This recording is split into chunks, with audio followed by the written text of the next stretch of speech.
bonjour. Bonjour. Bonjour. Comment allez-vous, messieurs? Eh ben ça va tranquillement. Oh, Switch BNT qui vient directement de nous rejoindre, ça fait plaisir. Merci, merci pour le follow, c'est fort aimable à toi. Oui, déjà oui, la première question. Alors je vais peut-être mettre un peu de lumière, ce sera toujours mieux chez moi. Comment allez-vous, messieurs, en ce jour du Seigneur? Mais c'est nickel, il fait un peu plus frais, il y a un peu de vent, on profite du soleil, du Tour de France, on a Ça plein fait, de sport ouais, et une très belle journée. ça fait pas de mal non plus d'avoir un peu plus de fraîcheur, on va dire. En tout cas, sur la région parisienne, il fait un peu plus frais. Exactement. Ça fait du bien. Et toi, Quentin, dans les environs du nord de l'île, Bah il pleut. voilà, pour changer.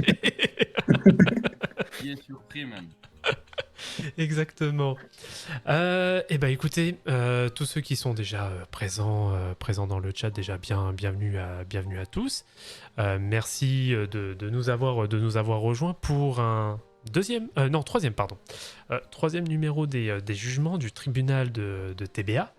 Bon, vous commencez à connaître le principe, hein. On prend un cas qui est à défendre, qui sera alors soit à défendre, soit à défoncer selon du côté dans lequel on va se trouver. Et aujourd'hui, alors on a déjà eu à aborder le sujet Ben Simmons. La semaine dernière, c'était quel sujet déjà que vous aviez abordé avec le juge Nezo? Monsieur Damien Lillard. Ah oui, monsieur Petit Damian, tout à fait.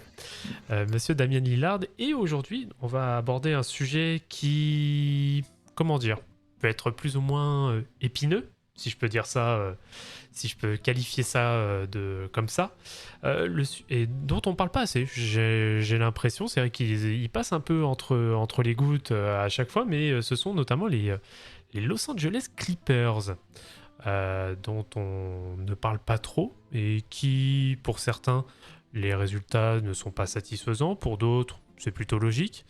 Donc voilà, ça mérite discussion, sachant qu'on va avoir aujourd'hui, notamment dans la partie défense, donc on va avoir Quentin qui va représenter le camp des Clippers. D'ailleurs, il porte le maillot d'un joueur dont on ne citera pas le nom. Si, nous allons devoir en parler, je pense, Ah, en fin de procès. ouais, on Mais verra. je défendrai mes clients, peu importe les conditions. Voilà, c'est ça exactement. Et nous avons donc la partie civile pour le coup, qui est entre autres, alors qui est en vocal, hein, pour le coup, Oui, qui est Sam du coup. Ouais, tout à fait, tout à fait. On va cogner sec pour rentrer dans l'art. Ah ouais, toi t'es direct, toi tu veux rentrer dans l'art, toi tu vas être agressif. C'est un... Bon, on en parlera plus tard, mais c'est un... Comment dire? Un symptôme de ce qui m'énerve exactement dans la NBA. Donc oui, oui. Ok, très bien. Eh ben écoute, nickel. Avant de commencer, ce que je vous propose, messieurs, dans un premier temps, ce sera peut-être de remettre un peu de contexte dans tout cela, parce que bien sûr, c'est bien beau de défendre ou de défoncer, voilà, de donner des arguments chacun de son côté, mais pour avoir vraiment, on va dire, avoir vraiment l'environnement et tout le contexte, parce que bien sûr chaque argument sera à analyser selon bien sûr le contexte auquel il sera attribué. Donc ce que je vous propose dans un premier temps, alors ça va prendre quelques minutes parce que pour le coup j'ai bossé un petit peu mon sujet, et d'ailleurs j'ai appris quelques trucs que j'ignorais dans l'histoire des Clippers, afin voilà, de tout vous remettre un petit peu en contexte avant que vous puissiez donc chacun prendre la parole. Est-ce que ça vous va? magnifique. Bien.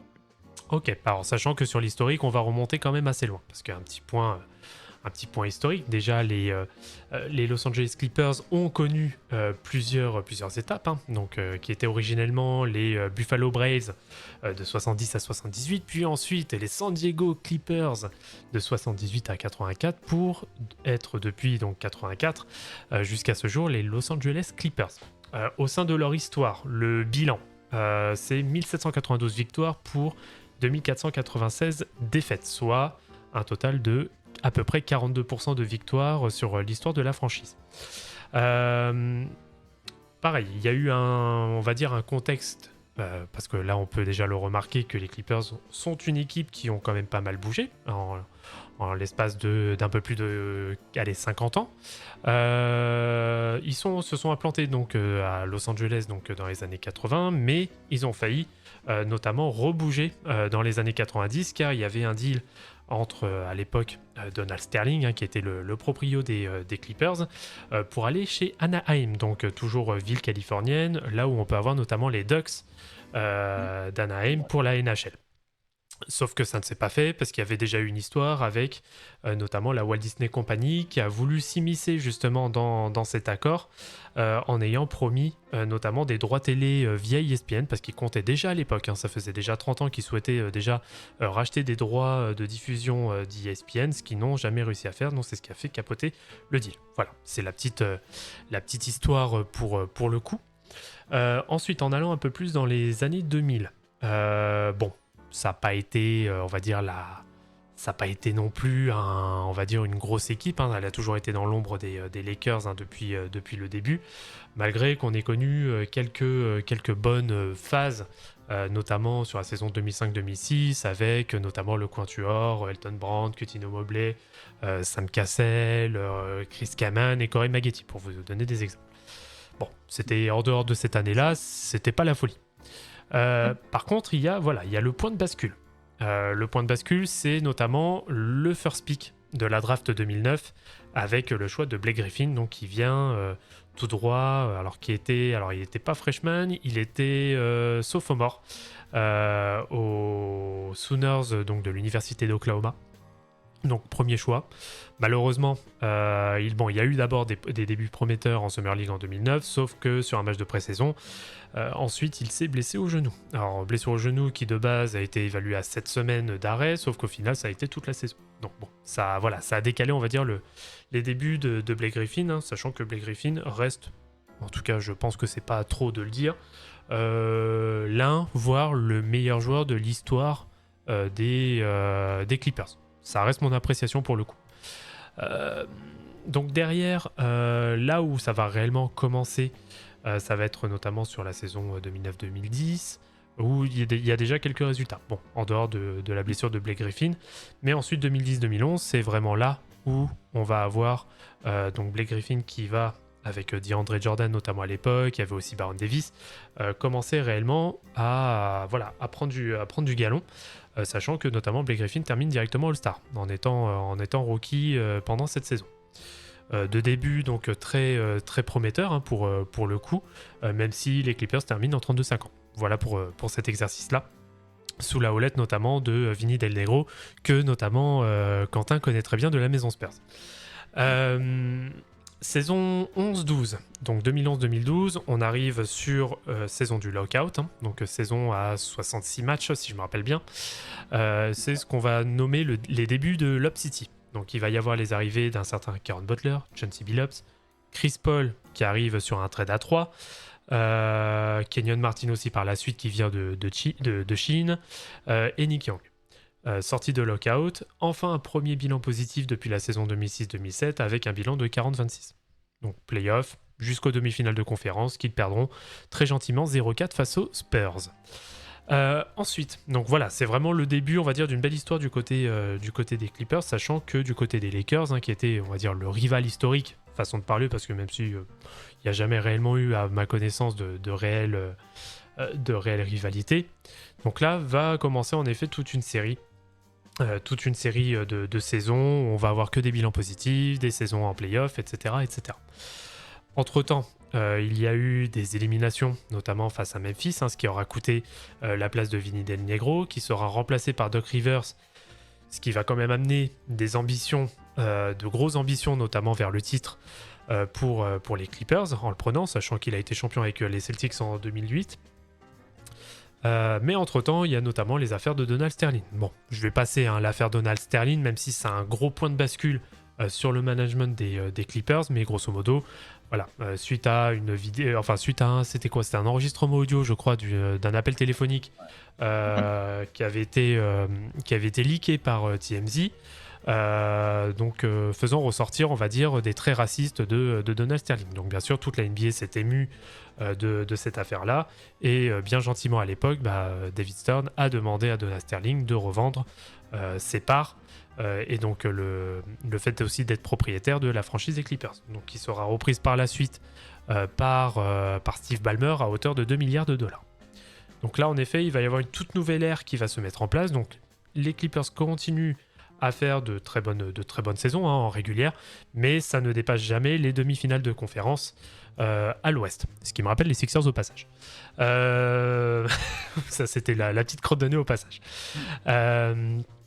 Mais voilà, ça continue, mais ça ne fait pas de résultat jusqu'aux demi-finales de conférence en 2017, par lesquelles je n'ai plus en tête, mais les Clippers se font éliminer par qui? Le Jazz. C'est par le Jazz, voilà, tout à fait, merci.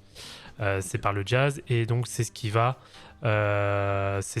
clairement signer la fin du Big Three, donc entre Griffin, Jordan et Paul.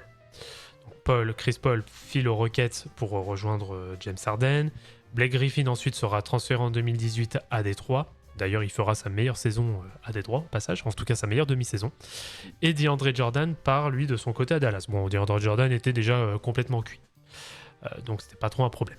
Cependant, les Clippers continuent quand même à faire des résultats, avec un effectif beaucoup moins, on va dire, flashy, beaucoup moins sexy. Mais par exemple en 2019 ils arrivent quand même à se qualifier avec des seconds couteaux, hein. On va pas se cacher sur le terme, donc avec un Montrezl, si je dis pas de bêtises, Shai Gilgeous-Alexander qui était rookie, Oui. Gallinari, Landry Shamet qui a été d'ailleurs très clutch sur la série, etc. Bon, au final Il ils va se aussi. sont... Ouais. Ah non, il était transféré dans la saison, je crois.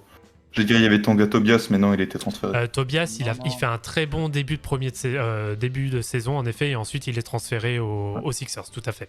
Il a même été All-Star avec... non, et où il était border All-Star, je sais plus. Border, il a jamais il été. était border. Ouais, c'est ça, oui, il était border All-Star, tout à fait. Donc voilà pour la saison 2018-2019. Ensuite, 2019, nouveau point de bascule. Toronto est champion, mais Kawhi Leonard, qui est très cher d'ailleurs à notre Quentin, décide d'aller aux Clippers et donc de rejoindre la franchise de Los Angeles avec un certain Paul George. Bon, ça prend quand même plutôt d'entrée, ça gagne notamment les affrontements directs face aux Lakers, pardon. Ça déroule, hein, première saison en 49-23, mais cependant, on arrive à la bulle d'Orlando, donc à Disneyland. Donc voilà, un contexte particulier, etc. Mais donc on arrive en demi-finale de conférence face aux Nuggets. Et là, c'est le premier upset. Les Clippers qui mènent 3-1 se font remonter 4-3. Donc déjà là, c'est très compliqué. Et c'est ce qui aura coûté directement la place à Doc Rivers. Sachant que Doc Rivers a quand même aussi pour réputation d'être un choker et d'être celui aussi, et là pour le coup ce sont des faits, celui qui a eu le plus de remontées en 3-1, en menant 3-1 face à une équipe adverse. 2020-2021, pareil, hein, on continue sur la bonne lancée, on est sur du 47-25, mais pareil, éliminé, mais là cette fois-ci en finale de conférence face aux Suns, 4-2. 2021-2022, 42-40, là par contre, ça va être compliqué, notamment avec des blessures de Kawhi Leonard. Il aura été blessé, je crois, toute la saison. Et ça se termine au Paul play-in. George aussi. Oui, Paul George aussi, tout à fait. Paul George joue 31 matchs là, en 2021-2022. Voilà. Donc ça se termine au play-in où malheureusement les Clippers, malgré qu'ils étaient, on va dire, en ballottage favorable, perdent dans un premier temps face aux Wolves et ensuite face aux Pels. Donc ciao, coucou Cancun. Et pour cette dernière année, pour cette dernière saison, donc la saison 2022-2023, on est sur un record, en tout cas un bilan de 44-38. Mais par contre, on prend la fessée face aux Suns, 4-1, merci, au revoir, il n'y a plus rien à voir. Et pour terminer donc ce point historique, juste pour vous donner des stats, après vous en faites ce que vous voulez. Mais Kawhi Leonard, sous les couleurs des Clippers, c'est 161 matchs sur 304 possibles joués. donc c'est-à-dire 52% de matchs joués pour les Clippers, avec un record de 110-51, donc 68% de victoires dans lesquelles ils jouent, avec une moyenne de 25 points, 7 rebonds, 5 passes. Paul George, c'est 189 matchs sur 304 joués, donc 62% au total pour les Clippers, avec un record personnel de 122-67, soit 65% de victoires lorsqu'il est sur le terrain, avec une moyenne au total de 23 points, 6 rebonds et 5 passes. Et dernier fait, après je vous laisserai, messieurs, faire dérouler vos plaidoiries. Kawhi Leonard et Paul George combinés auront joué ensemble au total 118 matchs sur 304, soit un total de 39% des matchs joués par les Clippers. Voilà, messieurs, le petit point historique avec le max de stats maintenant. Bah, allez-y, battez-vous. Est-ce que Quentin, tu veux commencer Je vous laisse commencer, cher confrère. Ok, alors je vais essayer de faire outre la musique qui est en train de me rendre fou depuis tout à l'heure. En disant simplement que déjà, on a peut-être le groupe le plus logique de l'histoire des Clippers. Si on regarde sur un groupe sur le papier, tu vois, quand on voit les autres équipes, quand on voit comment la franchise a été gérée, notamment par Elgin Baylor, on en avait parlé au tribunal de Ben Simmons d'ailleurs. C'est une équipe, les Clippers, donc, qui a toujours été une équipe qui représentait un peu évidemment la loose dans la NBA. Aujourd'hui, on a un groupe qui est quand même assez cohérent depuis plusieurs saisons. Je veux dire, les joueurs sont là, à tous les postes, t'es fourni. T'as du jeune, t'as du vieux, de la défense, t'as des mecs qui peuvent attaquer, t'as des gros tireurs à 3, etc. Donc, je ne comprends pas comment cette équipe ne peut pas arriver à faire mieux. Et c'est exactement ce qui m'énerve, c'est-à-dire que t'avais un début de groupe qui marchait bien. Tu vois, en 2019, on en parlait avec un Lou Will exceptionnel, même Patrick Beverley, mon 13, ça envoyait du bois, etc. Et au final, tu pètes tout ça pour aller choper 2 mecs. Et c'est sur quoi je vais me concentrer. Ah, excusez-moi. Oui, par contre, les notifications, ça va vous retirer quelques points, monsieur. Hein. T'inquiète. Un mètre. Excusez-moi, monsieur le juge. Monsieur le président, d'ailleurs. Je vous remercie pour cette considération. Voilà. Kawhi Leonard et Paul George, assez clairement, en fait. Aujourd'hui, c'est pas du tout des joueurs... Enfin, c'est plus des superstars dans la NBA. Paul George, tu regardes sa meilleure saison en termes de points, c'est 24 points. Sur cette saison-là, avec les Clippers, il joue 31 matchs. Il n'a jamais dépassé les 60 matchs disputés avec Los Angeles. Certes, il a All-Star 2 fois, on va savoir d'ailleurs pourquoi, mais ça, c'est sans parler vraiment encore des séries de playoffs qui sont très très complexes. Tu as une campagne de 13 matchs, une campagne de 19 matchs, donc 2019-2020 et 20-21, comme tu en as parlé, puisque Paul George n'a pas joué les derniers playoffs. Et on est sur des moyennes assez compliquées pour quand même playoff P de base, qui est censé être un peu qui était censé être le mec qui allait transformer la franchise. Et autant en 2020-2021, je peux l'épargner parce qu'il a des moyennes qui sont considérablement correctes, même si derrière t'affrontes les Suns et tu te fais taper contre un groupe qui est correct. Mais autant sa campagne 2019-2020 là dans la bulle, non, point de moyenne, 40 combien j'avais vu tout à l'heure, 39% au tir, 33% à 3 points sur 13 matchs. Frérot, c'est pas possible. C'est aussi pour ça évidemment que Denver arrive à sortir Los Angeles dans un espèce d'upset, parce que les Nuggets étaient donc 3e seed et les Clippers 2e. Mais voilà, pour moi, ça m'énerve d'ailleurs de me concentrer uniquement dans mon propos sur les franchises, les stars, etc. Mais là, pour le coup, je vois pas vraiment comment c'est possible autrement. Tu regardes le groupe et tous les ans, on se dit, mais ce groupe, il est tellement bien construit qu'ils peuvent aller vraiment chercher quelque chose. Ils font des recrutements intelligents à quasiment chaque intersaison, tu vois. Attends, tu vois, Et la première.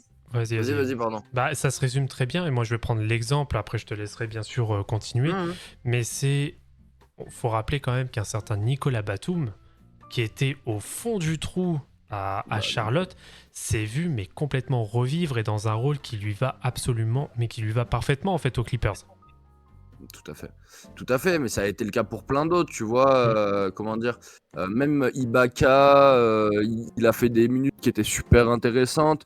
Ils avaient besoin d'un pivot comme ça pour relayer Ivica Zubac. Montrez, ça marchait pas.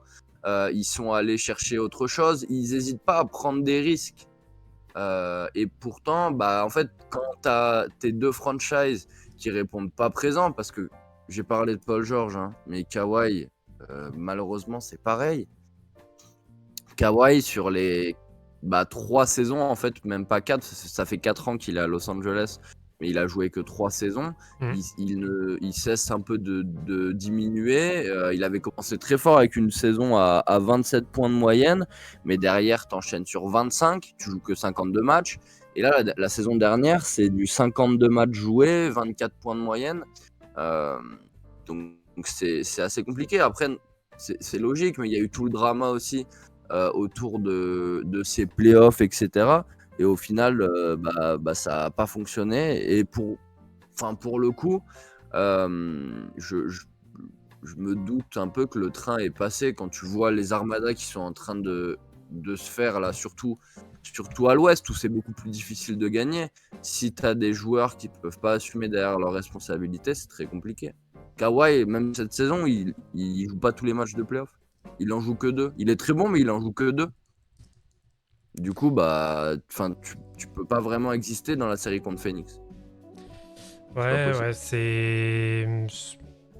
Les arguments sont solides hein, de la part de Maître Sam. Hein. Qu'avez-vous à répondre Maître Quentin? Déjà, j'aimerais revenir sur la fameuse série de playoffs face aux Nuggets en 2020, où Monsieur Paul George a été injustement attaqué alors que ses pourcentages sont bien au-dessus de ceux globaux sur ses playoffs. Il est d'ailleurs à 43% au tir. Bon, ce n'est pas exceptionnel, mais c'est mieux que le reste. Et il est à 38% de loin. 38% de loin quand même. Donc c'est une très bonne, de très bons pourcentages, presque 88% au lancer. Bon, il est bien évidemment en dessous de son niveau avec 21,7 points, mais on peut compter 2 interceptions et 1 contre. Moi, je mettrais plus la lumière sur le terroriste Lou Williams, qui nous a pondu une série à 10 points et 35% au tir. Le terroriste, carrément? Oui, carrément. Ok. Cet acte de barbarie rentre dans la case du terrorisme. Je retiens ce qualificatif. Mais d'ailleurs, des solutions ont été prises et Monsieur Lou Williams a d'ailleurs été éjecté de l'équipe suite à ses performances honteuses.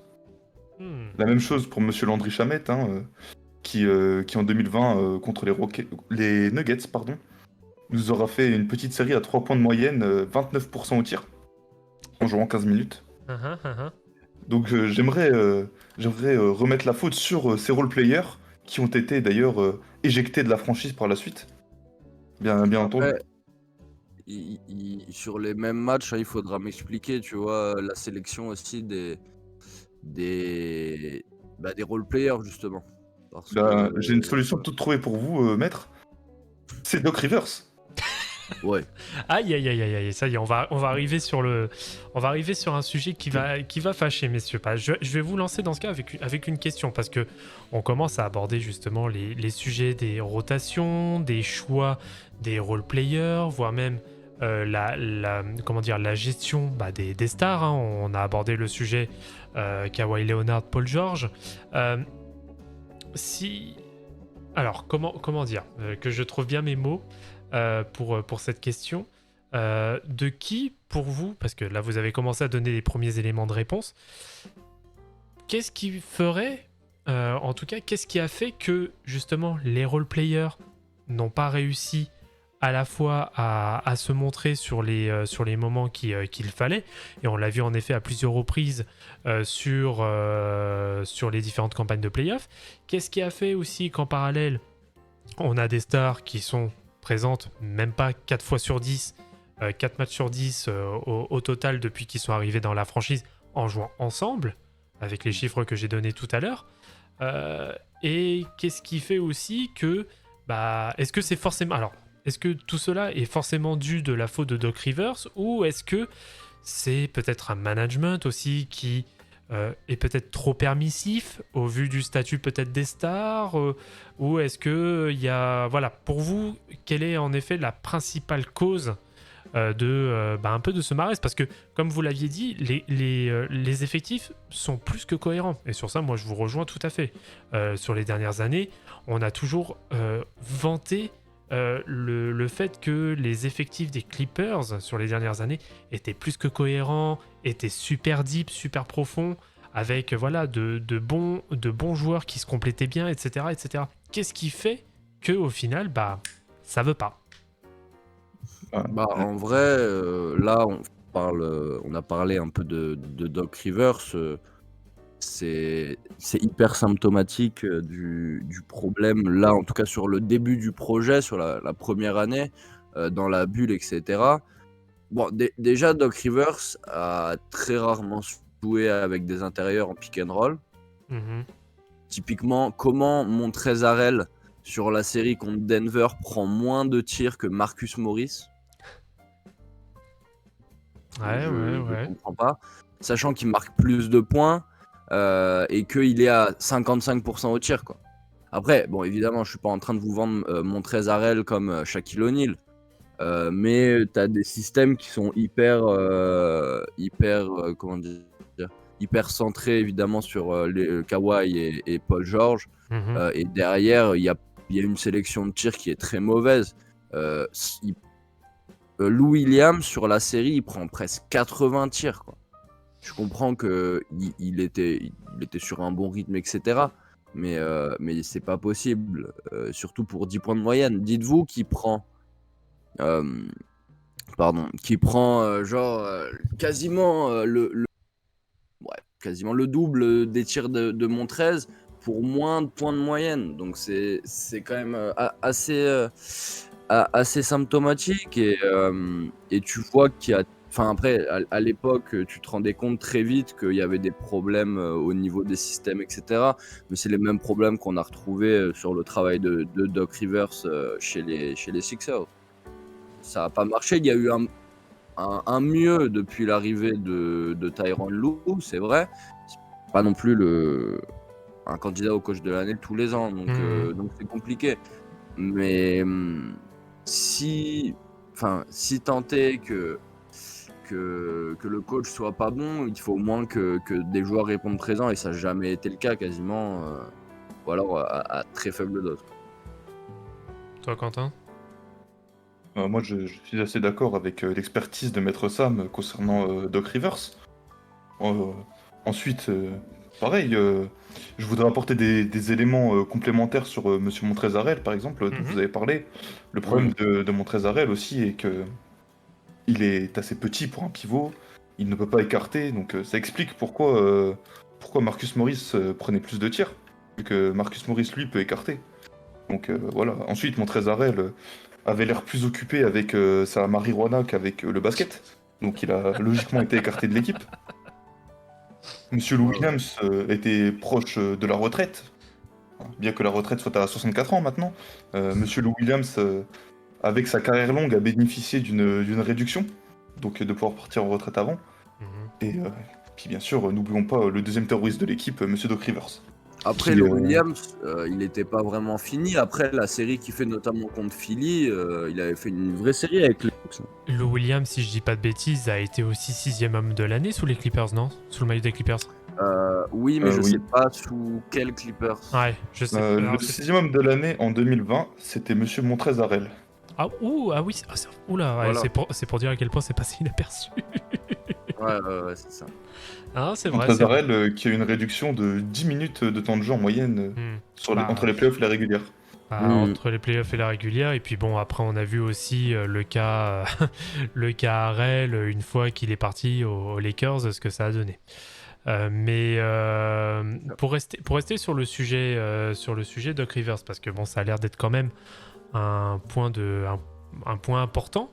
Est-ce que on peut lui en vouloir à 100%? Parce que je rappelle qu'on est sur un effectif qu'on a considéré comme très deep, avec des joueurs de talent, voire même pour certains des joueurs all-time. Bon, après, chacun son appréciation de la chose. Mais quand on compare, alors attention, toute proportion gardée bien évidemment, mais il a été capable de composer avec des Celtics de 2008 avec un effectif qui a été complètement renouvelé sur un été. Il a réussi quand même à aller au bout avec directement lors de l'année 1. Et est-ce que ce serait forcément de sa faute à lui que les Clippers n'arrivent pas au bout? Est-ce qu'il y a forcément que lui comme responsable? Bah, franchement, vu l'effectif, et encore une fois, enfin, vu l'effectif, déjà, t'améliores toutes les stats, offensive rating, defensive rating, etc. Mais tu peux pas te cacher derrière le fait que les stars soient pas là. Je veux dire, je me demande vraiment quelle équipe aujourd'hui a un effectif plus complet que les Clippers, même 2019-2020, mais de 2019 jusqu'à aujourd'hui. Parce que sur tous les postes, il y a du monde, et même t'as du monde qui joue pas. Donc je me pose la question. Tu vois, quand on voit un Spoelstra par exemple, c'est un peu cliché de dire ça, mais Spoelstra qui va jusqu'en finale avec un effectif qui est hyper limité, où t'as même pas de vrai poste 4, où tu bricoles toute l'année pour arriver en finale. Et à côté de ça, t'as un Doc Rivers, même Tyronn Lue, hein, qui a 4 options par poste quasiment. Et tu peux pas sortir quelque chose de mieux que une finale de conférence, oui certes contre les Suns, mais est-ce qu'il y a vraiment une série où ils ont fait un taf exceptionnel? Sur le projet là, ils n'ont jamais gagné une série en moins de 6 matchs. Donc il n'y a jamais une série où vraiment ils ont géré du début à la fin. Pas possible. T'as trop d'options, tu peux tout faire. Ouais. Et toi Quentin, ta vision dessus?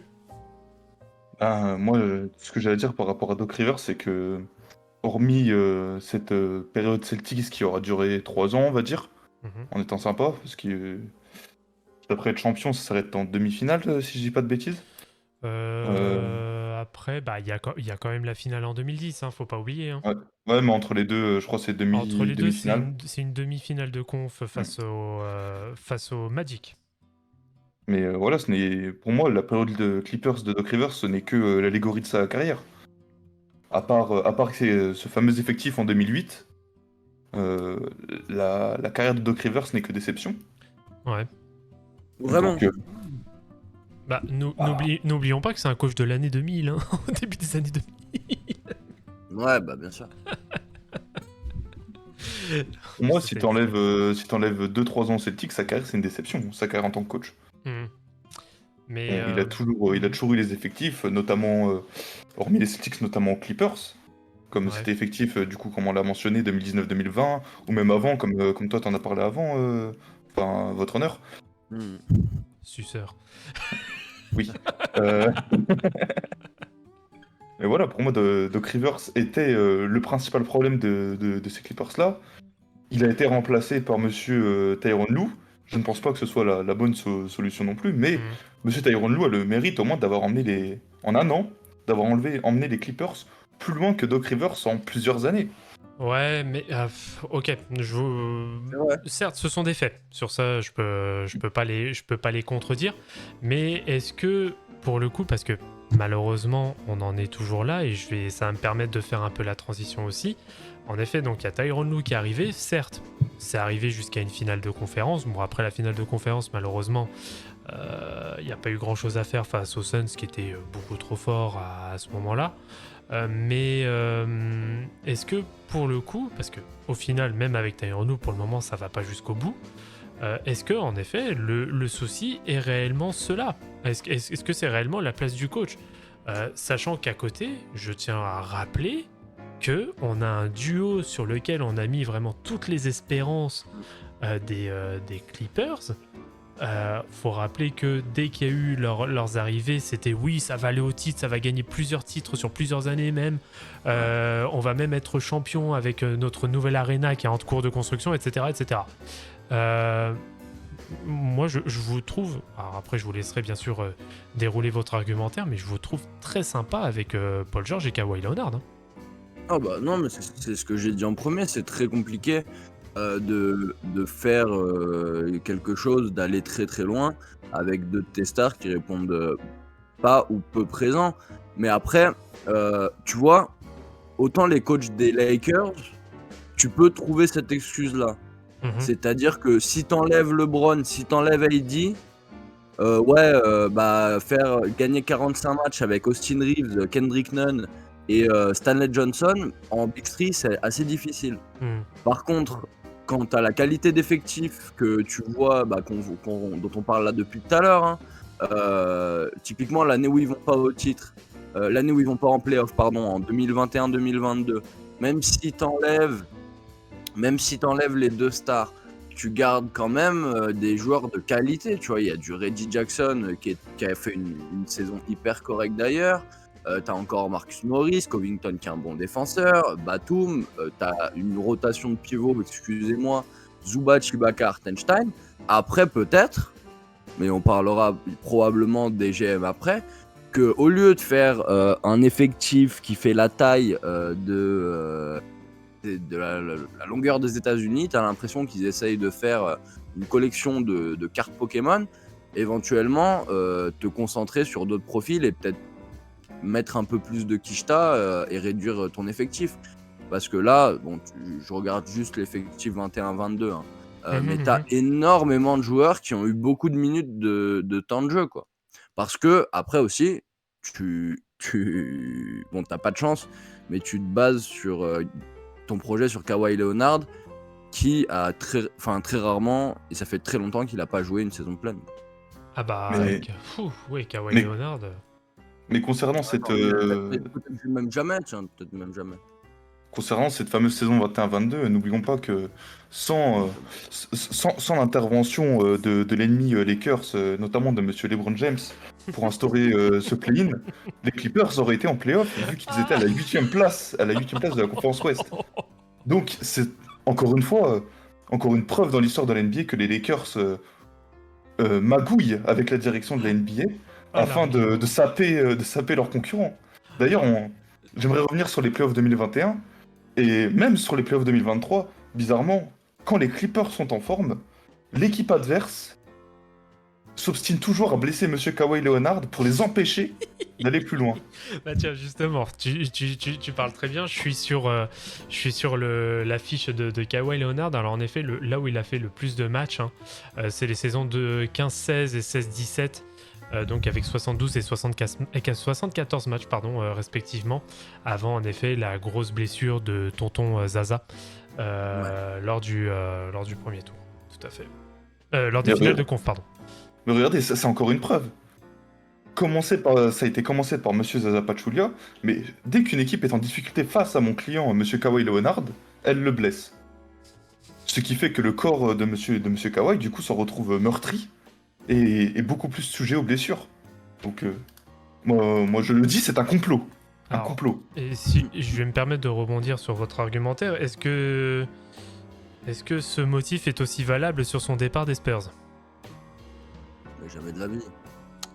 En vrai, Est-ce c'est que- un comportement. De... Mais là, cette fois, attendez, excusez-moi, maître, mais cette fois, il a été embrigadé et ensorcelé par son oncle. Oui.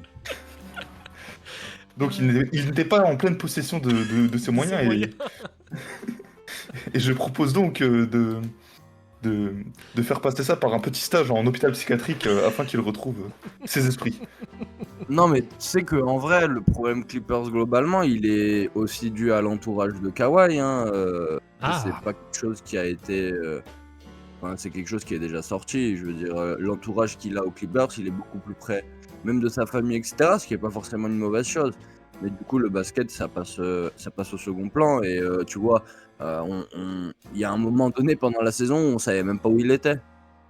Et les Clippers non plus. c'est vrai. Donc, comment tu peux construire ton projet autour d'un mec comme ça? C'est pas Ah, possible. c'est pour ça, hein, il y a pas mal de questions qui se posent hein, quand même sur le sujet Kawhi Leonard. Et malheureusement, j'ai un peu l'impression en effet qu'il est, on va dire, sur une suite logique de, en effet, de ces faits d'armes, si je peux dire ça comme ça, lors de l'époque des Spurs, où d'un seul coup, bah voilà, il n'a plus voulu, et de toute façon, on saura, je pense, quasiment jamais ce qui s'est réellement passé au sein des Spurs lors de la saison 2017-2018.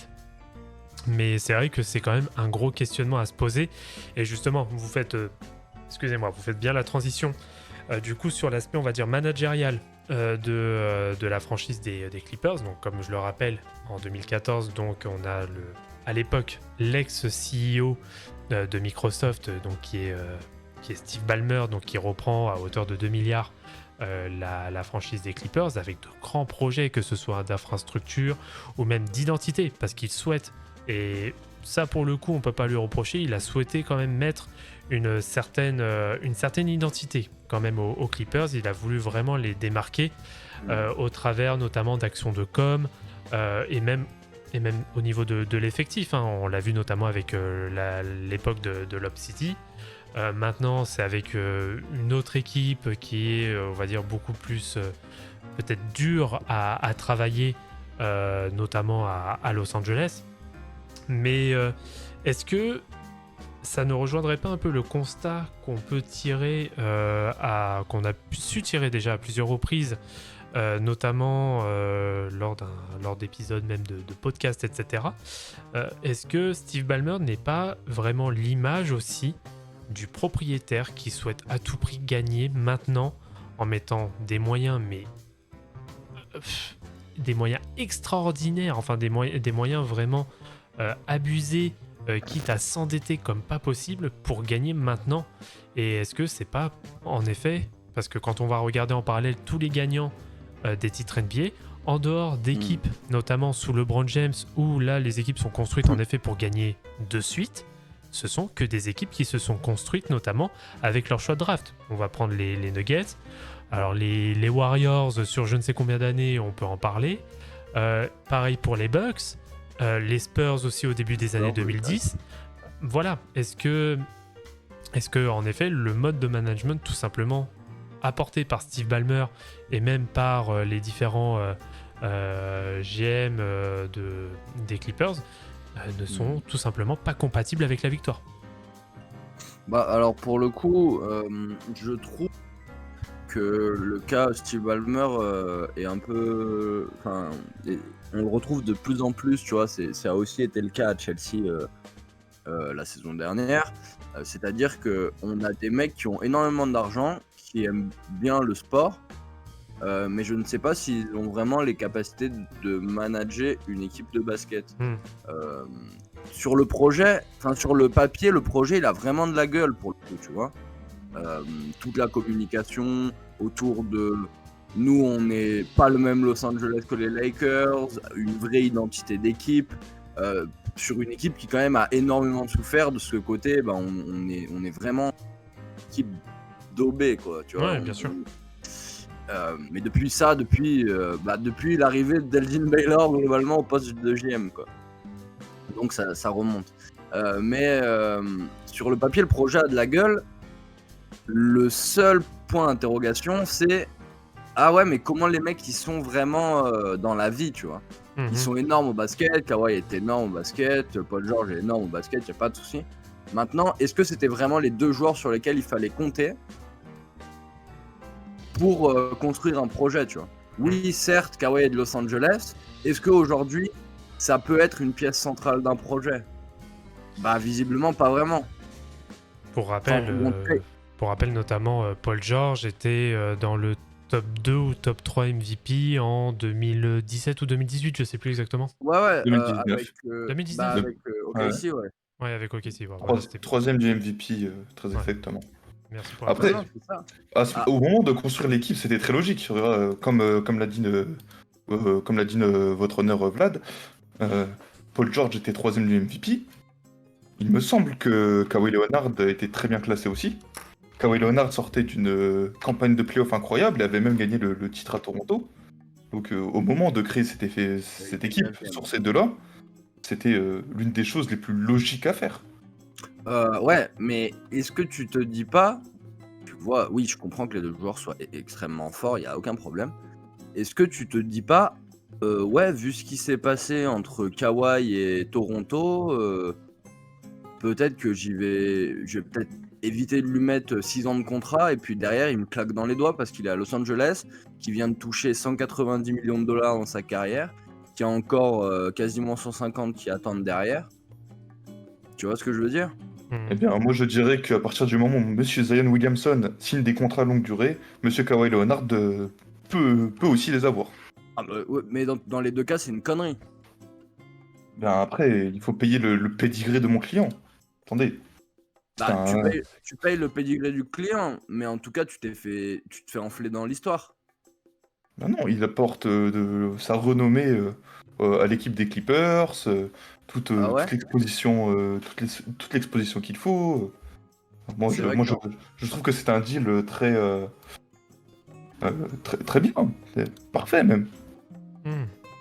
parfait même. Parfait. Parfait. Ok. Ok. Non, mais nous retenons en effet Non, mais pourquoi cette pas. analyse. Après tout. Oui, carrément. Mais alors, d'ailleurs, il y a une remarque très judicieuse aussi dans le chat de Rega Vive. D'ailleurs, je vais en profiter, je vais vous mettre quelques images aussi pour l'habiller. Ce sera toujours plus sympa pour le coup. Quid de l'Intuit Dome, donc le futur stade qui sera implanté à Inglewood, banlieue de Los Angeles. Est-ce que justement c'est pas l'élément qui manque clairement aux Clippers pour se détacher complètement justement de cette de cette étiquette d'équipe B de Los Angeles, avec en effet une vraie identité, je vais revenir dessus, une vraie identité, avoir réellement un vrai stade, un stade qui n'est pas estampillé Lakers. Est-ce que c'est pas en effet la chose qui peut en effet créer un déclic en termes d'identité et peut-être justement un peu euphoriser la foule et en effet pourquoi pas peut-être donner aussi de meilleurs résultats par la suite. Si, bien sûr. Bien Oui, sûr, mais parce pas- que... Pas avec ce groupe. Si, Ah. moi je pense qu'avec ce groupe, cela peut se faire, car c'est comme si les Clippers avaient joué à l'extérieur tous leurs matchs de la saison. Donc forcément, ça a un impact psychologique sur les joueurs qui se retranscrit dans certaines performances. Donc les Clippers n'ont fait que jouer avec un handicap toutes ces années. Et même avec un handicap, même avec cet handicap, il faut que les équipes adverses blessent mon client Kawhi Leonard pour pouvoir accéder à l'étape supérieure.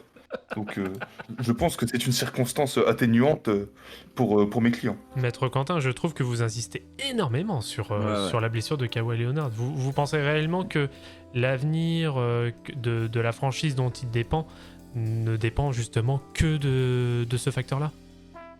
Bah, eh bien, oui, je le pense, parce Ok. que Monsieur Kawhi Leonard, quand il ne se fait pas blesser par ses adversaires, t'as un top 5 joueur au monde, sans débat, je le pense.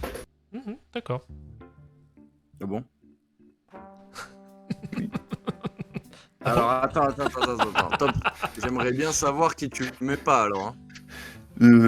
Cela ne concerne pas cette affaire.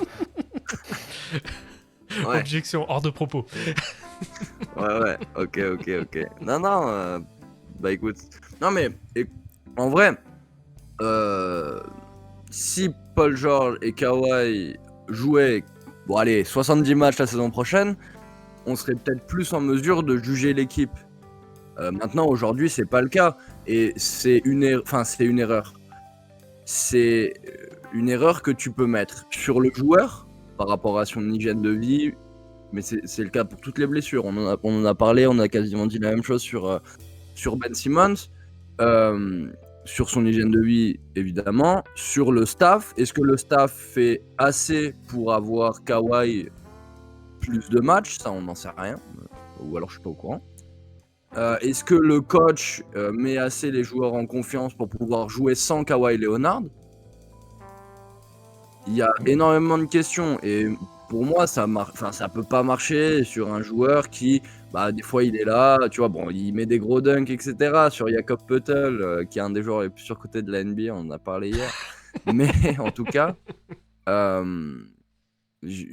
pour moi le projet aujourd'hui il a pas de sens et c'est grave dommage parce que t'as un effectif qui est super encore une fois et ouais, là tu vas investir mais il y a tellement de facteurs aléatoires.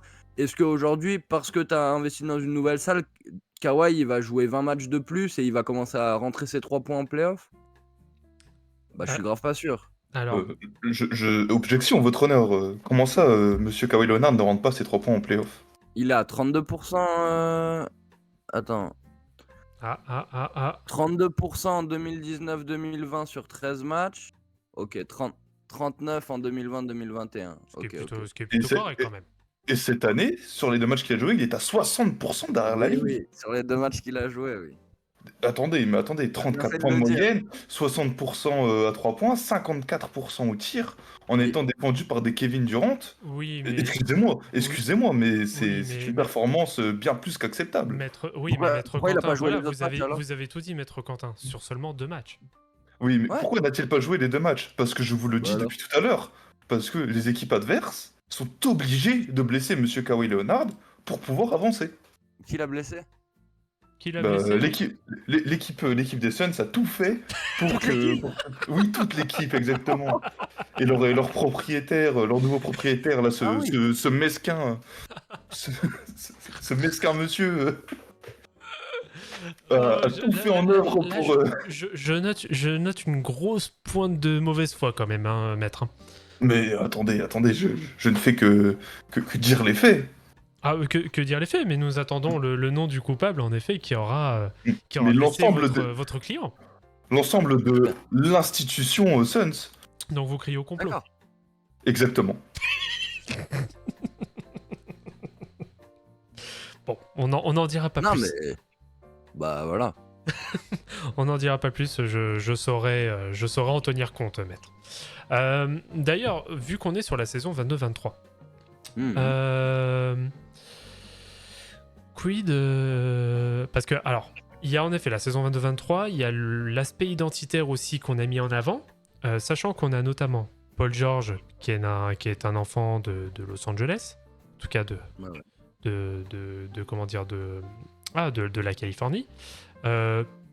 Kawhi Leonard, il vient d'où le pépère déjà, corrigez-moi. De Los Angeles. pareil. Los Angeles, LA, pareil, Campagne, on hein. est d'accord.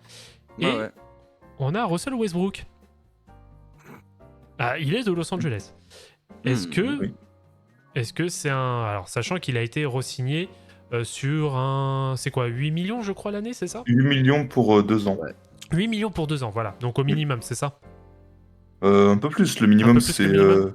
Oui, Ouais. c'est le double du minimum. Le double du minimum. Ok, bon. Il a été signé donc pour à peu près 4 millions l'année. Est-ce que, en effet, ce trio est réellement l'avenir des Clippers? Ben, je pense qu'on ne peut pas encore le dire parce qu'il n'y a pas encore eu assez de données. Monsieur Westbrook n'a joué que 21 matchs de régulière aux Clippers. Mais qui aurait apparemment apporté une certaine satisfaction. Eh bien, déjà, nous pouvons quand même affirmer que qu'il a effectué ses meilleurs pourcentages en carrière avec un joli 49% au tir en régulière du côté des Clippers, 35% à 3 points. Ça pêche un peu sur les lancers francs, mais vous connaissez mon client, monsieur Russell Westbrook. Il peut être assez maladroit par moment. Évidemment. Frauduleux. Ensuite, en playoff, Je retiens Maître Sam. Ensuite, en playoff, il a réussi à maintenir ses pourcentages de loin tout en augmentant le nombre qu'il en prenait. Il est passé de 3,5 3 points pris par match à 5,6 tout en gardant les mêmes pourcentages. Ses pourcentages au lancer franc sont passés de 65% à 88% en playoff. Il a un peu baissé sur les pourcentages globaux, mais il a dû porter les Clippers avec l'attentat subi par Monsieur Kawhi Leonard. Oh, l'attentat, carrément. Oui, Ah oui, oui, oui, quand même. oui, exactement. Très Et bien. il a augmenté ses moyennes de 15 points à 23 points. Il me semble, oui, c'est ça, 5 rebonds à 7 rebonds. Et toujours en restant avec ses 7 passes. Hmm. Tout en volant un ballon par match, une interception par match, et plus d'un contre, ce qui en fait le meilleur contreur des Clippers, voire peut-être de la série. Très bien, très bien. Il est le deuxième meilleur contreur de la série derrière Monsieur Bismack Biyombo. Ouf, Ah ouais. c'est pour dire la Ah ouais, référence. Grosse concu. Et je vous rappelle que Monsieur Russell Westbrook est un meneur et qu'il défendait Monsieur Kevin Durant. Donc, Bien sûr. à mon sens, oui, il a montré de très belles choses et mérite qu'on ait de l'espoir pour lui et pour les Clippers. Maintenant, t'es dans un groupe où tu veux apporter de la stabilité et de l'assurance, et tu ramènes Westbrook donc. Mais l'équipe est déjà pleine de stabilité. Regardez, nous avons Ah oui. des- Oh des- bah alors là. Non, mais regardez, nous avons des Norman Powell qui peut se montrer très régulier sur la régulière, un peu moins en playoff, même s'il a eu ses coups de chaud. Nous avons des Nicolas Batum, excusez-moi, est-ce que Mason Plumlee a re-signé au Clipper? Je ne sais plus. Mason Plumlee. Je ne sais plus. Bonne question. Je ne suis pas sûr. Mais Ah nous avons si, des... un an 5 millions. Voilà, des Mason D'accord, donc Plumlee ça qui c'est peuvent tenu à être, jour. Ok. qui peuvent être réguliers dans leur rôle, Monsieur Ivica Énorme, Zubac, Mason Plumlee. Monsieur Robert Covington. Et regardez, tout à l'heure, notre honneur Vlad avait fait un parallèle avec les Spurs, en parlant de la draft, tout ça. Mhm. Regardez aux Spurs, l'équipe était, l'équipe était carrée, nous sommes d'accord. Mais Ouais. Plutôt il y avait un électron libre, pardon. Kawhi. Non, je parle de Monsieur Manu Ginobili, qui était un véritable électron libre dans ce système. Pourquoi Monsieur Russell Westbrook ne pourrait pas l'être? Je rappelle que Monsieur Russell Westbrook Ouais. est un joueur Hall of Fame, un MVP, et pas une fraude comme ce Monsieur Derrick Rose. Là je te l'enlèverai pas. Mais... Hmm. Donc, je pense que Monsieur Russell Westbrook peut avoir ce rôle d'électron libre quand les deux leaders de l'équipe se reposent. Bah, à voir comment il se réveille de cette compliquée qu'il a subi. Après, encore une fois, je suis pas du tout en train de remettre en question le projet, mais c'est la gestion du truc. T'es au casino, c'est-à-dire, ah ouais, on va peut-être tenter ça, et bah vas-y, on met la quiche dessus. T'as rien de sûr, t'as rien d'assuré dans la continuité, c'est à chaque fois de l'action, ah il y a un problème, réaction. Kawhi et Paul George vont toucher l'année prochaine 90 millions à 2. Et l'année d'après, ce sera 96 millions. Mhm. Je pense, assez honnêtement, hein, qu'à leur âge, les Clippers ne pourront pas sortir de cette situation tant que les deux stars ne seront pas partis. Même s'il y a du Westbrook qui peut faire l'électron libre, etc., tu vas avoir un plafond forcément. Forcément, que ce soit par les Lakers, que ce soit même, tu vois, des Grizzlies avec un Ja Morant qui revient, à voir ce que les Mavs vont arriver à développer cet été. J'ai quand même 2-3 doutes, mais bon, on verra. Denver, aujourd'hui, comment cette équipe-là, qu'on regarde depuis tout à l'heure, peut aller chercher Denver? J'ai énormément de doutes. Dans la conférence Ouest actuelle, il y a des projets qui sont beaucoup plus cohérents, des projets qui ont été patients, par exemple, ne serait-ce que New Orleans, tu vois, qui est allé chercher son groupe par la draft aussi. Donc, Excusez-moi, maître, mais qu'est-ce que New Orleans a prouvé de plus que les Clippers sur ces dernières années? bah rien, mais les attentes sont pas les mêmes. Bah, merci. Regardez, cette année... Ah bah non, désolé, votre mais honneur, je suis votre obligé de honneur, votre honneur. rebondir. Votre honneur, je vous rappelle que vous mettiez les New Orleans Pelicans en finale cette année. Oui, tout à fait, car au complet, il pouvait aller très loin, je vous le confirme. Donc les attentes sont exactement les mêmes que pour les Clippers. Bah, au complet, Non, ils ont parce montré que, non, parce que ils ça étaient premiers de c'était. la ligue. Non, parce que On ça c'était. on s'attend des Clippers à ce qu'ils aillent en finale pour remporter un titre. Maître, Mais si maître, cette année, maître. nous nous attendions à ce que les Pels Maître. aillent en finale, Maître, je vais remesurez vos propos. Non, c'était ma vision. Les Pelicans n'ont jamais été mis comme des candidats, on va dire, sérieux au titre. C'est moi, Oui. avec mes prédictions votre honneur. frauduleuses... Maître, laissez-moi Voilà. terminer, maître. C'est moi, avec mes prédictions frauduleuses, pour le coup, je l'admets. Car faut rappeler quand même que les Pels, fin décembre, début janvier, étaient premiers de la conférence Ouest. Ils étaient en train de rouler sur tout le monde, jusqu'à la blessure aussi de Zion Williamson. Sauf que les Pels, depuis le début, n'ont jamais été mis comme des concurrents, on va dire, sérieux, en tout cas une équipe sérieuse pour aller vers le titre, contrairement aux Clippers. Mais votre honneur, je voudrais quand même rappeler que vos avis basket sont fabuleux et, et toujours objectifs. Donc c'était un bon avis. Je vais mettre, je pense que j'ai une petite musique pour vous. Si ça veut bien partir aussi, ça a pas l'air de vouloir partir, donc...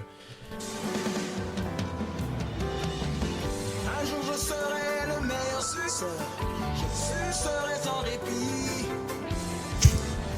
Voilà. Ce n'est que ma pensée. Je pense que ça suffit. Mais bon, allez-y, je vous laisse redérouler après cette petite aparté. Et pareil, je voudrais comparer à un projet qui n'a pas non plus eu les attentes escomptées, le projet des Suns. Le projet des Suns. Oui. Certes, Pour ils sont, l'instant. ils sont arrivés en finale NBA, certes. Mais Ils ont 6 mois eux de aussi ont choke. Eux aussi ont choke. Et maintenant, parce que vous, Maître Sam, vous me parliez des salaires. Je vous rappelle que M. Bradley Beal touche plus que M. Paul George ou M. Kawhi Leonard Ah, mais cette année. attends, Donc- je suis pas du tout en train de Non, mais je... protéger les autres. Non, non, D'ailleurs, quand j'ai parlé des projets, j'ai parlé que des projets à peu près cohérents, notamment celui de Denver, qui non, mais n'a. je vous fais juste un parallèle avec mais bien les sûr. autres équipes. Ou d'ailleurs, ces joueurs tels que M. Bradley Beal qui joue à peu près autant de matchs que M. Kawhi Leonard sur les dernières années, ou encore Monsieur Devin Booker, c'est un peu mieux, mais il commence à rater des matchs. Monsieur les Kevin derniers Durant, excusez-moi, Monsieur Kevin Durant joue à peu près autant de matchs que Monsieur Paul George et que Monsieur Kawhi Leonard. Donc je ne vois pas pourquoi cet acharnement sur mes clients, alors que d'autres fraudes qui touchent plus d'argent sont laissés en liberté et ne sont pas attaqués. Ah, les Suns vont en finale il y a 2 ans et on a vu que 6 mois de Kevin Durant. Bradley Beal a toujours pas joué avec l'équipe. Donc pour l'instant, c'est pas comparable. Certes, mais il y avait des conclusions sur le potentiel fit avec Monsieur Russell Westbrook que nous n'avons vu que 2 mois, 3 mois. Oui, Avec les Clippers. il y a le sujet Westbrook en effet, sauf que par contre, le sujet Kawhi Leonard plus Paul George, ça va faire déjà 4 ans qu'on les voit. Voilà. Et Certes, mais en pour le 4 moment, ans, Monsieur c'est Paul... pas- Pour le moment, c'est pas Je concluant. vous, je vous Le faisais une seul comparaison projet- avec Monsieur Kevin Durant. Excusez-moi, maître, je vous coupe. Vas-y. Justement, en comparaison avec Monsieur Kevin Durant. Oh, Monsieur Kevin Durant était arrivé aux Nets. Oh, c'est incroyable avec Monsieur Kyrie Irving et James Harden. Ensuite, il est arrivé aux Suns. Oh, pareil, c'est incroyable. Kevin Durant, Devin Booker, tout ça. Je tiens à rappeler que sur les 4 dernières années, Monsieur Kawhi Leonard et Monsieur Paul George sont allés plus loin en playoff que Monsieur Kevin Durant, En effet. qui n'a pas dépassé les demi-finales de conférence depuis son départ de Golden State. Alors, oui, je trouve que les seuls projets avec lesquels tu peux comparer le projet Clippers, c'est les Lakers et les Nets. Mais on n'est pas dans le tribunal des Nets. On a fait le tribunal Ben Simmons qui l'a un peu recoupé. Les Nets, c'est aussi frauduleux que les Clippers, hein, attention. Ah, surtout qu'à Et côté, eux- si on souhaite faire un peu la comparaison, les Lakers à côté, c'est un titre plus une finale de conférence. Oui, Absolument. mais on rappelle que les Lakers payent Adam Silver et que les LeBron James Non, obtient non, des lancers maître, francs, des maître, lancers francs maître, pour maître, tout et pour rien. Maître, Non. Doucement. vous pouvez pas sortir ce genre d'argumentaire, je suis désolé. Là, vous êtes en train d'attaquer parce que je vous rappelle C'est de la diffamation. qu'avant cette audience, je vous ai fait jurer sur la Bible de LeBron James. Donc vous pouvez pas dire ça. Déjà, moi je suis juif, déjà. La Torah de. Ah, là, voilà, pareil, la Torah. la Torah. Moi je jure sur la Torah de Tim Duncan, déjà. Désolé, non, cet argumentaire, cher maître, je suis obligé de vous la retirer. Cet argument, je suis obligé de vous le retirer. Je ne peux pas laisser. Sinon, vous allez avoir tout le public de l'audience qui va vous sauter dessus. Voilà. Mais Il surtout faut que je que pense un peu à votre intégrité aussi physique, monsieur. les Nets ont eu l'intelligence de tout péter et ils ont aujourd'hui un projet qui va pouvoir repartir. Je te dis pas qu'il est meilleur aujourd'hui que celui des Clippers. Je te dis que eux, ils ont eu. Bon, ils ont peut-être pas eu la patience suffisante. Mais au moins, ils ont tout pété. Et là, aujourd'hui, tu as un groupe suffisant avec un coach qui tient la route. Ce qui est peut-être pas le cas de Tyronn Lue. Mais Alors, là, je suis en train de voir rapidement ce que met notamment Regaviv là sur le chat, qui cite pour moi les Clippers sont top 4 à l'ouest. Nuggets, alors dans l'ordre ou pas, Nuggets, Lakers et Suns devant, et avec Harden top 3. Mais Harden, tu le mets où? Hein? J'ai pas compris. Bon. attends, Nuggets. Lakers, devant Nuggets, Lakers et Suns devant. Pas les Kings, pas les Wolves. Les Wolves, s'il vous plaît, les Wolves. Non, tous les s'il vous jours, plaît. là. les Wolves, là, pour le coup, oui, je suis pas trop d'accord non plus. Guettez-moi bien, on est le 16 juillet. Ouais. Attends. Les Alors, nous Wolves. sommes le 16 juillet 2023 à 19h12 exact. Voilà, les Wolves, la saison prochaine, vont finir devant les Clippers. Ok. Bon, bah ça, c'est enregistré. Ne Enregistrez-le, comparons pas. s'il vous plaît. Faites un moment là sur Twitch, s'il vous plaît. Mais Ne comparons pas une équipe n'ayant pas passé un tour de playoff depuis 2004 avec l'équipe de mes clients. Quand même, monsieur, un peu de tenue, c'est indécent. C'est indécent. T'inquiète. Avec leur duo de Twin Towers du tiers-monde. Excusez-moi. On verra. Mais moi, je le crois dur comme fer. Le 16 juillet. Ok. C'est en train de faire des édits là. Oui, tout à fait. Entendu. je suis en train de faire de capturer le moment, tout à fait, parce que je suis en train de partager J'ai mon changé ordi mes du bureau. DM Twitter, ils sont ouverts donc venez m'insulter, y'a pas de souci. Non, mais ouais, par contre, Regavi, j'ai pas trop compris ta take avec James Harden. Donc, si tu peux préciser, je suis preneur parce qu'à cette heure-ci, il est toujours aux Sixers. Je pense que c'est par rapport aux rumeurs et au fait que James Harden ferait un forcing pour arriver aux Los Angeles Clippers. Bah, ça serait super là. Ouais, si ça se fait, franchement, j'aimerais bien voir la contrepartie. Hein. Parce Bien, que- je pense que si cela se fait, ce sera contre une des deux stars. Ah bah oui, ça se fera obligatoirement parce que derrière, je pense que Philly fera le nécessaire pour faire un... Ah bah de toute façon, en plus, oui, il a activé son option en plus, James Harden. Oui. Donc Oui. ouais, ça a une trade quoi. Donc oui, Philly ne l'enverra pas pour rien, ça c'est certain. Ah, j'espère qu'il envoie pas contre Westbrook. Non, ce Il sera va jamais, racheter un maillot. ce sera jamais Westbrook. Non mais une des stars plus quelqu'un, tu vois. On verra bien. Dans tous les cas, les World Widers sont une bien plus grande franchise que les Clippers. Ah, certes, Et ça, tout le monde est d'accord, ça. certes, je ne vais pas vous contredire sur l'évidence. Voilà, merci. Ok.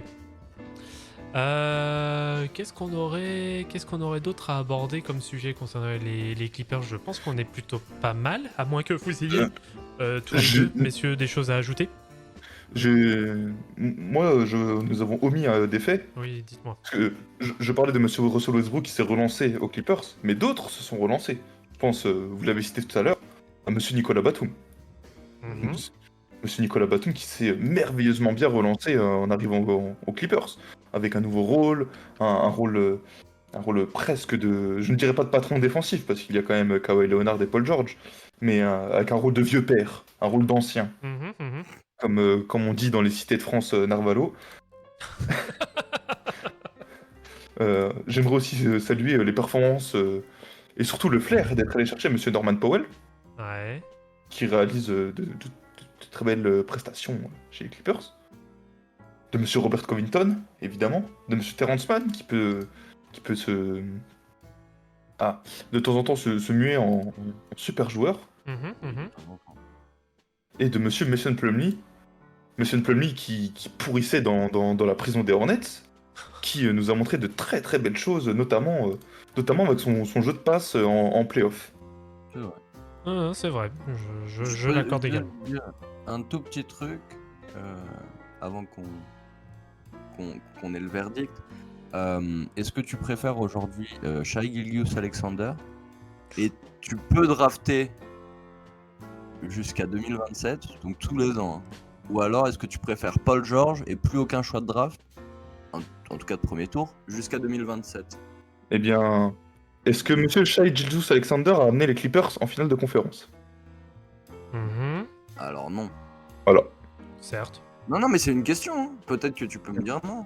Non, je ne pense pas, parce que avec son rôle de franchise player, monsieur Shai Gilgeous-Alexander n'est jamais allé en playoff. La dernière fois qu'il est allé en playoff, c'était grâce à Chris Paul. Ok. Hmm. Ok. Très bien. Bah écoutez, parfait, messieurs. Est-ce que, Maître Sam, avez-vous peut-être d'autres éléments à ajouter avant de passer au vote du jury? Bah non, mais écoute, ouais, sans parler vraiment d'un point que ce soit,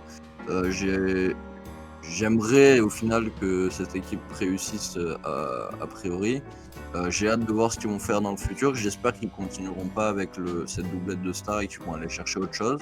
Il y a toujours eu une identité un peu de hustlers et de joueurs d'énergie, même pendant les 4 ans là, de disette, on va dire.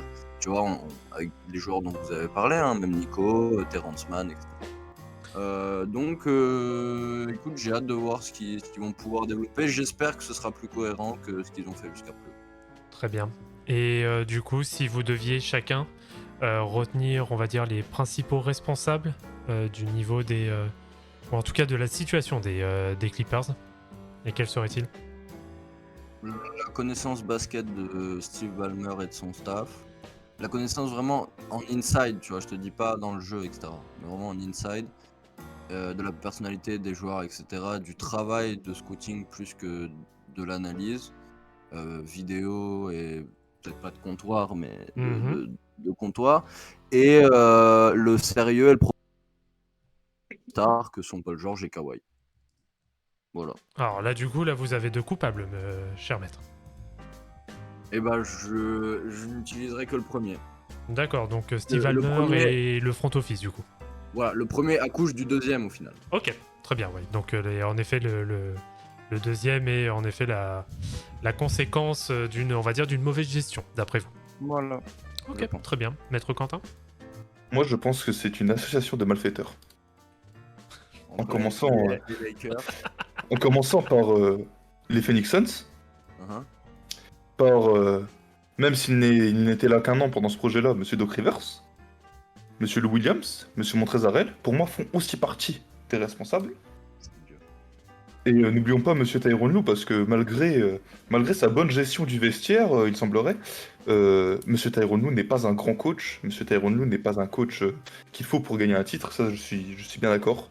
Donc je le pointerai aussi du doigt, avec des circonstances atténuantes, bien entendu, mais je le pointerai aussi du doigt. Alors, du coup, il s'agirait seulement de Tyronn Lue, ou est-ce que c'est vraiment, dans ce cas, les recrutements, mais dans ce cas, si on va sur les recrutements, j'ai bien peur de vous dire, cher maître, que dans ce cas, le responsable serait exactement le même que Maître Sam, ce serait le management. Bien, moi je pense que monsieur Ballmer a dû faire des erreurs, mais il est encore assez nouveau dans ce monde-là. Mais il fait preuve de beaucoup de bonne volonté en voulant faire gagner ses Clippers. Mhm. Donc je pense que juste du sursis pour lui serait une bonne solution.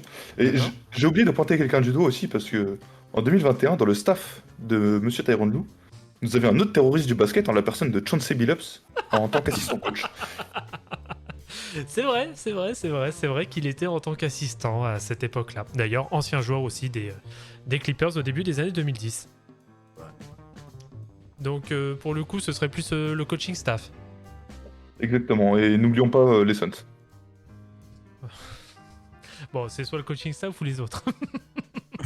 Mais moi, je vous ai dit que pour moi, c'est une association de malfaiteurs. Je pense que M. Tyronn Lue, ainsi que M. Montrezl, Lou Williams et Doc Rivers ont conclu un accord secret avec les Suns, en leur filant quelques millions de dollars et des tuyaux pour recruter M. Bradley Beal. Donc, bon, allons plus simple. Donc, il s'agit d'un complot envers les Clippers. Voilà. Exactement. Avec même, t'as pas trop parlé des Lakers, il y a même les Lakers qui sont dedans. Non, les Lakers, je trouve ils ont été quand même assez extérieurs à cette situation. Et puis d'ailleurs, d'ailleurs, on pourrait peut-être les inclure dedans, mais je n'ai pas de preuves les incriminant. Ouais. Les seules choses qui pourraient tourner vers ça est les fessées que les Clippers donnent toujours aux Lakers depuis 2019 en saison régulière. Alors Donc, sachez qu'il y a, donc je vais laisser bien sûr le jury donner son avis sur le chat, hein. Il y a donc un sondage qui est actuellement en cours, donc qui sont les coupables de la situation des Clippers, donc soit comme le défend Maître Sam, donc Steve Ballmer et son front office, ou comme le défend Maître Quentin, donc un complot. Et là on parle, comme je vais citer c'est dire, donc une association de malfaiteurs, donc là on parlerait plus ou moins directement même d'Adam Silver, hein, pour le coup, ne mâchons Oui. pas nos mots, envers les Clippers. Donc, alors en plus, il y a Regaviv dans le chat qui dit « Et dès qu'il y a Magouille, les Lakers ne sont pas loin. » Tiens. Étrange. Étrange. Ouais, étrange. Donc voilà, j'ai mis un petit sondage, donc il y a 2-3 minutes, afin que vous puissiez voter tranquillement. Et puis, n'hésitez pas à faire part aussi de vos avis pour le moment. Et du coup, en attendant le résultat de ce vote, comment voyez-vous la saison prochaine, pour le coup, vu qu'il y a déjà Sam qui a commencé à faire ses prédictions comme quoi les Wolves seraient dans le top 4 de l'Ouest? Moi, je pense que les Clippers finiront soit à la troisième, soit à la quatrième place, et qu'ils seront champions NBA. Notez ça. Waouh! Et je vais même aller plus loin. Le MVP des finales, Mhm. ce sera Monsieur Russell Westbrook en 22-12-12. En 22-12-12. D'accord. Bah, j'ai hâte. Oh purée! Je te jure, même sur Touquet, tu peux pas le faire. Oui, je l'ai déjà fait. C'est ça. Oh bordel! Tu sais que ce moment va être enregistré. Oui. Mais j'assumerai votre honneur. Ok, très bien. Je prends acte. Très bien. Du coup, qu'en est-il du sondage? Alors, pour le moment, il reste quelques secondes, il reste à peu près une trentaine de secondes. Pour le moment, c'est le complot qui l'emporte sur Steve Ballmer, sachant que même moi, j'aurais aussi mon avis à dire, sachant que mon avis compte double, pour le coup. Ah. J'en connais un, il est emmerdé, là.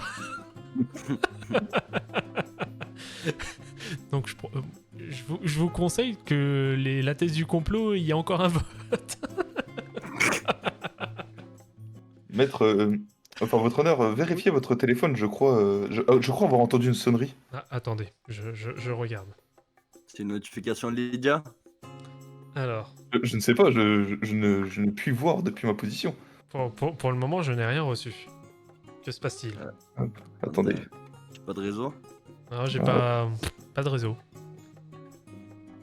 Je ne comprends pas. Je ne sais pas ce qui se passe. Non, j'ai toujours rien. Bon, c'est pas grave. Passons du coup à la délibération. Alors, avant de délibérer, hein, sachant que bon, de base, on n'est pas censé connaître l'avis du jury. Ah, une notification. Que se passe-t-il? Bon, ça je le garderai après. Sachant que la délibération du jury, normalement, voilà, il n'y a que moi qui en ai connaissance. Est-ce que vous avez un dernier, mais vraiment dernier des derniers arguments, ou en tout cas même un mot, à dire pour défendre votre cause, messieurs? Tout a été dit pour ma part. Très bien. Sachant que Rob Pelinka nous regarde. Tout à fait. Sam? Pour ma part, je pense que le titre de 2019 a fait beaucoup de dégâts. Et surtout les blessures de Clay. Et les blessures de KD et de Clay. Très bien. On serait pas dans la même sauce. Alors, du coup, déjà, à hauteur de... C'était combien? C'était de 60%. Donc le public, en tout cas le jury, a voté la thèse du complot. Merci, messieurs, dames. Donc voilà, vous avez déjà les éléments du les éléments du jury.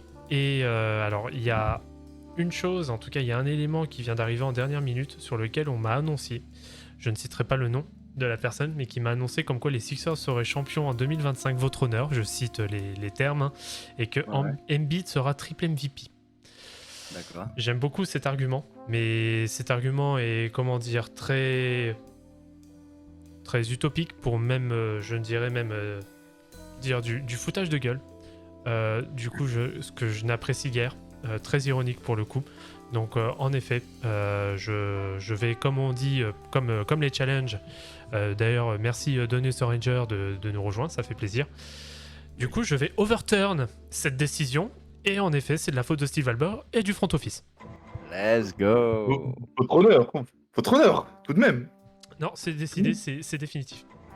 Comme votre honneur, comme le jury a Non. voté en faveur Avec le L. des Avec le L. Clippers, peut-on seulement leur appliquer du sursis? Alors, maintenant la peine. Vu que maintenant, donc, Steve Ballmer et son front office sont donc responsables, quelles sont vos quelles sont vos doléances, messieurs? Quelle peine souhaiteriez-vous appliquer? Bien, Reconstruction. D'accord. Donc reconstruction veut dire donc destruction dans un premier temps. Donc Ouais. est-ce que ce serait une allusion à une peine de mort? Ah bah pour le projet, ouais. D'accord, très bien. Et vous, maître Quentin? moi, je vais être à l'opposé de mon cher confrère. Moi, je donnerais comme peine d'aller un minimum en finale de conférence avec bracelet électronique, bien entendu. D'accord, donc de faire une jurisprudence Kentavius Cadwell Pop, c'est bien ça? Exactement. Soumis à résidence. Soumis à- Avec, si vous le souhaitez, travaux forcés pour messieurs Kawhi Leonard et Paul George, c'est-à-dire de jouer plus de 55 matchs. D'accord. Très bien. Bah écoutez, bon, on va faire comme s'il y avait eu, voilà, comme si j'avais dû aller dans ma chambre, faire mon état des lieux, etc., etc. Je reviens. Alors, la décision est prise. Alors, déjà, concernant l'accusé Russell Westbrook, dans un premier temps, ayant des circonstances, on va dire, atténuantes, étant arrivé en cours de saison, dans un marasme pas possible, parce qu'il faut quand même dire ce qui est le marasme des Clippers. Pour lui, ce sera une peine juste de sursis de 6 mois, Clairement. avec une mise à l'épreuve pour l'exercice 23-24. Concernant l'accusé George Paul, a.k.a. Boy George, pour ceux qui auront la référence. Pour lui, ce sera une peine d'1 an avec sursis, mais par contre, il aura en effet du travail forcé. Concernant l'accusé Ballmer Steve, donc propriétaire des Clippers, la peine... alors, lui, en effet, peut encourir la peine de mort, pour le coup. Sauf que, en effet, voilà, il a, je pense, même si c'est pas très legit de dire ça, mais il a quand même le tribunal populaire à ses côtés. Il est arrivé à la rescousse d'une situation qui était très compliquée du côté des Lakers, avec la reprise suite aux événements de ça y est, j'ai perdu le nom de l'ancien proprio, enfin bref, du raciste. Voilà. Je pense qu'en effet, une petite peine réaménagée de 5 ans sera suffisant le connaissant, sachant qu'il pourra éventuellement avoir une remise de peine pour bonne conduite. Et concernant l'accusé numéro 1, Leonard Kawhi, son dossier est quand même très compliqué, hein.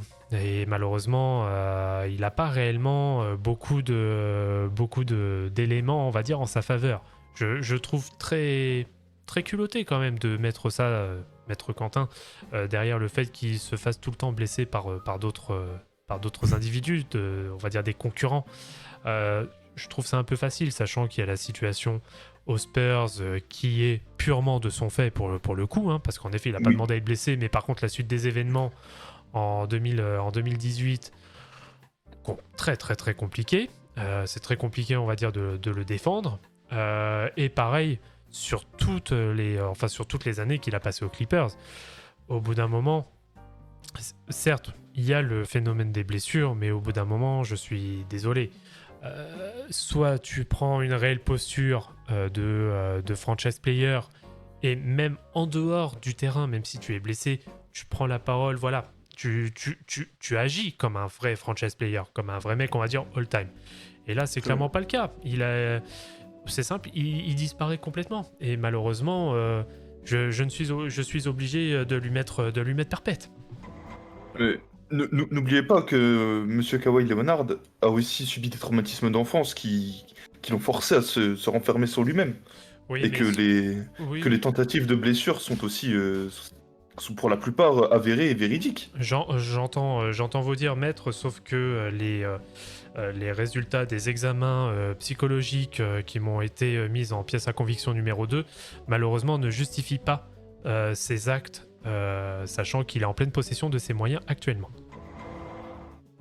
Absolument. Je vous remercie d'avoir pris le temps et accordé ce temps pour défendre chacun vos causes ainsi que vos clients. Cette session fut fortement appréciée. J'espère que ça a été le cas aussi de votre côté. Tout à fait. Mes Et- clients ayant échappé à la peine de mort, je ne peux qu'en être heureux. Très bien, sachant qu'il aura le droit aussi aux visites hein, pour le coup. Et si en effet il a une très bonne conduite, il pourra éventuellement retourner dans 2-3 strip clubs. C'est fort appréciable. Bah écoutez, très bien messieurs. Je pense que ce tribunal des Clippers est désormais clos. Sachant que, histoire de teaser un petit peu, il y a de fortes chances que le tribunal de la semaine prochaine soit assez pimenté. Il se peut qu'on vienne sur un joueur qui a été notamment mentionné hier sur les joueurs, on va dire, surcotés. Un certain meneur, je n'en dirai pas plus. A-t-il Qui se trouve au Texas.